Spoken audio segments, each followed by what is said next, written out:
জি, আসসালামু আলাইকুম। আজকে আমরা একটা বাইকে একটা ডিভাইস ইনস্টল করব। আমাদের স্পাই ট্রাকের মডেল হলো ST808। তো এই ডিভাইসটা ফুললি ইনস্টল আমরা দেখাবো এবং কি কি কার্যকারিতা এর পাবেন এটা আমরা আজকে বিস্তারিত বলার চেষ্টা করব। তো আমাদের ইনস্টলেশনের কাজ চলতেছে, আমাদের অফিসের নিচেই এটা কাজ চলতেছে। তো এই ডিভাইসটায় আমরা এমন একটা হিডেন জায়গায় লাগাবো বা ইনস্টল করব যেটা সহজে চোরে কিন্তু খুঁজে পাবে না। সাধারণত জিপিএস লাগানো হয় সিটের নিচে অথবা এই এই ব্যাক সাইডে, কিন্তু আমরা টোটাল গাড়িটা দেখেন আপনি খুলে ফুল A to Z খুলে এমন জায়গায় ওয়ারিং করব যে ডিভাইসটা পেতে হলে চোরের মিনিমাম পুরো গাড়ি না খুলে সে অসম্ভব ডিভাইস মানে রিকভারি করা। সো এখান থেকে আমরা পুরো ইনস্টলেশন ভিডিও আপনাদের দেখাইতেছি এবং মেইনলি যে ফিচার পাবেন এই জিপিএস ট্র্যাকারটা, এটা কি কি পাবেন। এক নম্বরে গাড়ির লাইভ লোকেশন দেখতে পারবেন। অনেক সময় গাড়িটা লক থাকে, এই যে ঘাটটা ভেঙে ভেঙে কিন্তু নিয়ে যায়। আবার এখানে চাবি দিলে সাথে সাথে কিন্তু মালিকের নম্বরে কল চলে যাবে। এখানে চাবি দিলে আমি কল চলে যাবে, এটা অপশনটা আমি দেখাবো লাইভ। আমি অ্যাপ যখন ইনস্টল করবো এটা দেখাবো।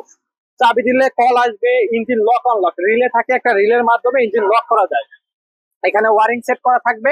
এই রিলেটা আপনার যদি মাধ্যমে ফোনের মাধ্যমে কমান্ড দেওয়া হয় বিশ্বের যে কোনো প্রান্ত থেকে কিন্তু আপনার গাড়ি লক হয়ে যাবে, যার মাধ্যমে আপনি আর চোরে কিন্তু চাইলে সহজে নিতে পারবে না। সো আপনার এই সেফটির জন্য এই ডিভাইসটা চুজ করতে পারেন। এটা ST808। অনেক ফিচার আছে, জিও ফ্যান্স আছে, ওভার স্পিড অ্যালার্ট আছে। এবং এই ডিভাইসটা আরেকটা সুবিধা হলো যে আপনার গাড়িতে তার যদি কেউ খুলে ফেলে অথবা কেটে ফেলে সেক্ষেত্রে আপনি দেখেন বাতি জ্বলবে এবং নিশ্চিন্তে আপনাকে 4 ঘন্টা ব্যাকআপ দিবে। সো এখানে দেখতে পাচ্ছেন আমাদের ইনস্টল প্রায় শেষ এবং আমরা অ্যাপে দেখাবো যে এটা কিভাবে কাজ করে। সো গাইস, এই মুহূর্তে আমাদের ইনস্টলেশন শেষ এই বাইকটায়। তো ওই বাইকটায় আপনার যদি গাড়ি কেউ ধাক্কাধাক্কি করে অথবা ঘাড় লক যদি ভাঙতে যায় অথবা তার কাটতে যায়, সাথে সাথে কিন্তু আপনার ফোনে কল চলে আসবে। অথবা গাড়ি কেউ এসএসসি লাইন মানে চাবির লাইন কেউ দিতে যায় ডুপ্লিকেট চাবি দিয়ে, সেক্ষেত্রেও কিন্তু কল আসবে।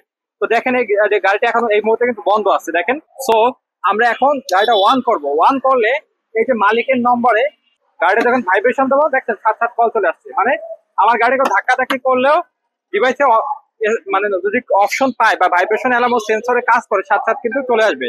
সো এক্ষেত্রে কিন্তু আপনি সেভ হয়ে গেলেন যে আপনার বাইকটা হারানোর ভয় থাকবে।